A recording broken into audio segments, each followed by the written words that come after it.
Halo teman-teman, perkenalkan nama saya Riri Nurpindia Manurung dengan NIM 2101611 dari Prodi Pendidikan Bahasa dan Sastra dan Daerah Universitas Negeri Padang. Baiklah, pada video kali ini saya ingin membahas penyelesaian penugasan saya pada mata kuliah keterampilan berbicara dengan topik keterampilan berbicara dalam bentuk menyiar. Baiklah, mari kita simak video berikut ini. Adapun subtopik dari pembahasan yang akan kita bahas yaitu yang pertama, bahasa penyiar, langkah-langkah membaca berita, naskah berita, dan praktik baca berita.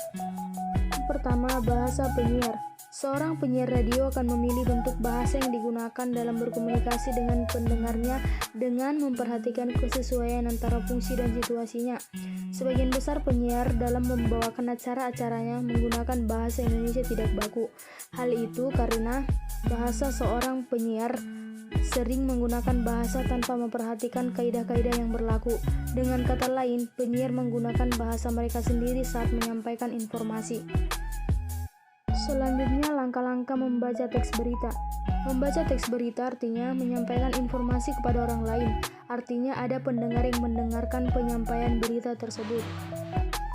Dalam membaca teks berita bukan hanya untuk diri sendiri. Oleh karena itu, ada beberapa teknik dalam membaca teks berita yang penting untuk diperhatikan dan dikuasai oleh seorang pembaca teks berita karena seorang pembaca berita harus memahami isi dari teks berita dengan baik dan menyeluruh. Naskah berita.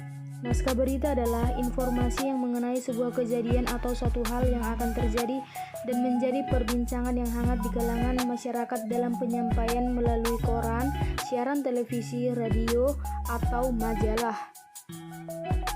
Topik yang selanjutnya, praktik baca berita. Berikut ini adalah beberapa rangkuman cara membaca berita dengan baik dan benar, dan Anda dapat mencobanya dalam praktik. Lalu, apa yang harus benar-benar kita perhatikan pada saat membaca berita?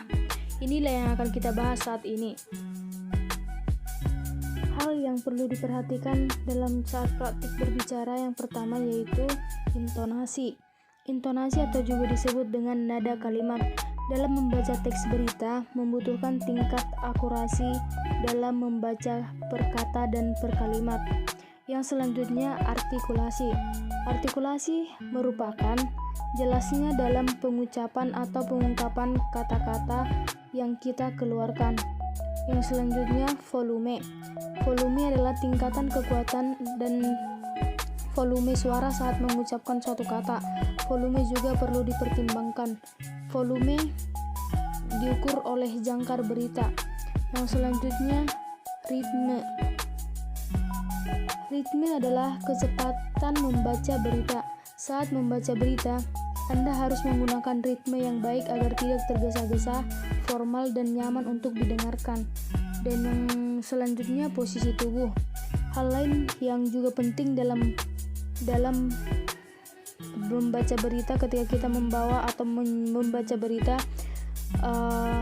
posisi tubuh harus kita jaga agar tetap tegak sehingga terlihat profesional. Dan yang terakhir, kontak mata. Kontak mata yang netral dan fokus juga diperlukan agar kita terlihat percaya diri. Mata yang berputar atau gerakan mata lainnya seperti kebingungan saat membaca berita dapat mengindikasikan unsur kepercayaan diri. Nah, sekian yang dapat saya sampaikan. Atas perhatiannya saya mengucapkan terima kasih.